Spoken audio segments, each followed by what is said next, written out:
game now.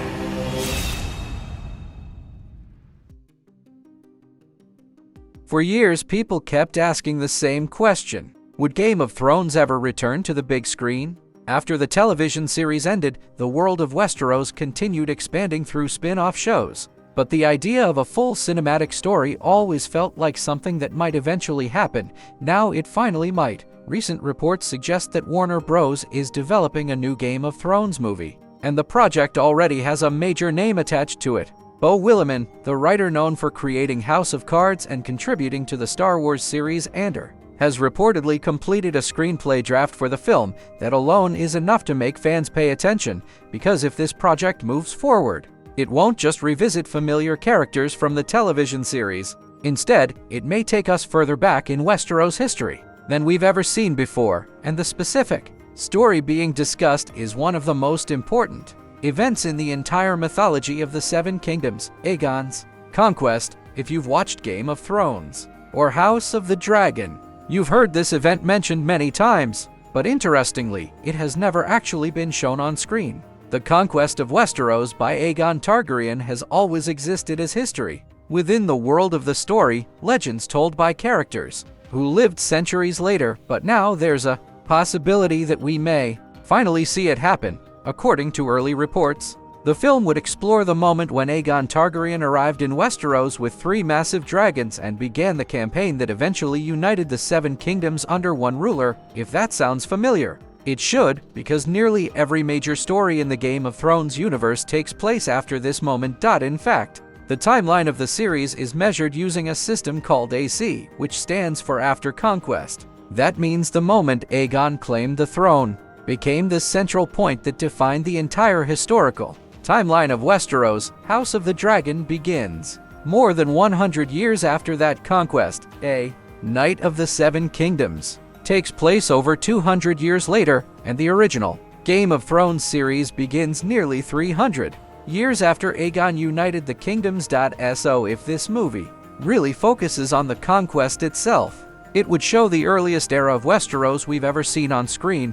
That alone opens the door to an entirely new version of the world. Familiar locations might appear, but they would exist in a completely different form. King's Landing would not yet exist as the massive capital city audiences recognize. Many of the political alliances that shaped later generations would not yet exist. Everything would still be forming, and at the center of that transformation stands one of the most mysterious characters in the entire mythology, Aegon Targaryen. Interestingly, Aegon has never appeared directly in any of the shows. His legacy shaped the world, but the man himself remained almost mythical. We know certain facts about him from the books and from references in the series. We know he arrived from Dragonstone. We know he brought 3 dragons with him, and we know that those dragons changed the balance of power forever. One of them will actually be familiar to fans of House of the Dragon. The dragon Vhagar, which plays a major role in that series,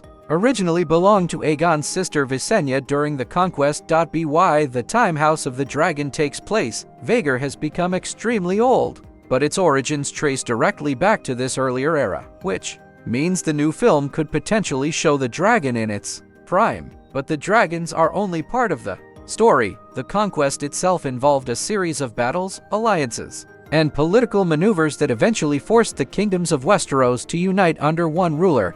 And if the film truly focuses on that period, audiences will finally see the moment when the Iron Throne was created. That throne, forged from the swords of defeated enemies, became one of the most iconic symbols of power in the entire series. But here's where the story becomes even more interesting. Recent developments in House of the Dragon introduced a new piece of lore that changes how we interpret Aegon's conquest. In the first episode of that series, King Viserys reveals a secret passed down through generations of Targaryen rulers, a prophecy known as the Song of Ice and Fire. According to this prophecy, Aegon experienced a vision of a terrible winter coming from the north, a darkness powerful enough to destroy the world of the living, the same threat that eventually becomes the White Walkers in Game of Thrones. Viserys explains that Aegon believed only a united kingdom could survive this future disaster, which means the conquest may not have been motivated purely by ambition. It may have been driven by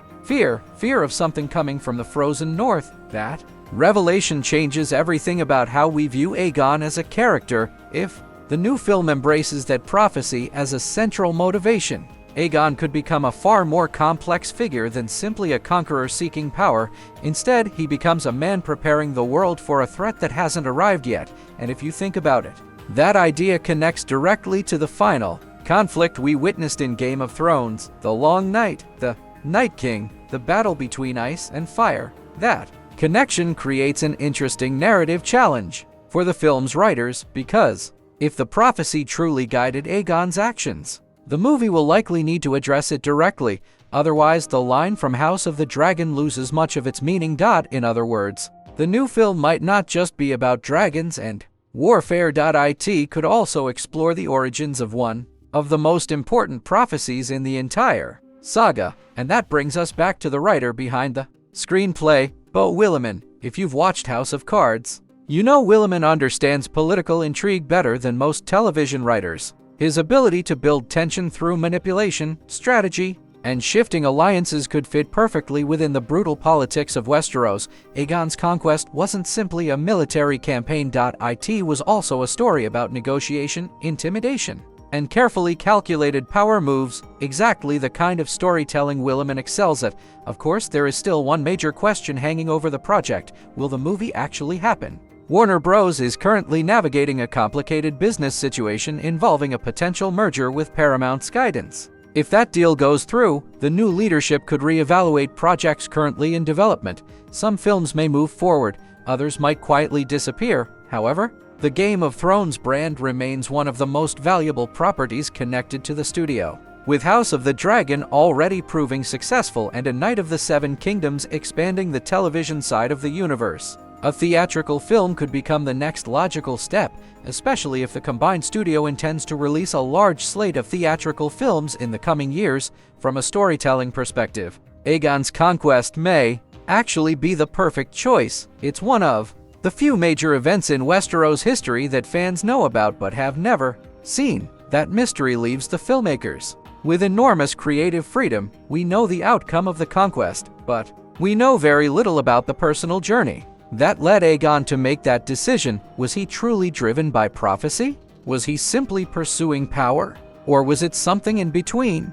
That blank space in the lore gives the writers room to create a character that audiences can understand, because if the film wants viewers to follow Aegon's story, it needs to offer more than the image of a ruthless conqueror. It needs to show the human motivations behind the legend, and that might be the most exciting possibility of all. If done well, the Game of Thrones movie could reveal a version of Westeros that feels both familiar and completely new at the same time. The beginning of a dynasty, the birth of the Iron Throne, and the first spark of a prophecy that would echo through centuries of history. Now I'm curious about something. Do you think the Game of Thrones universe should explore Aegon's Conquest on the big screen? Or would you rather see a completely different story from Westeros history? Either way, one thing seems certain: the world of ice and fire is far from finished, and the next chapter may take us all the way back to where it began.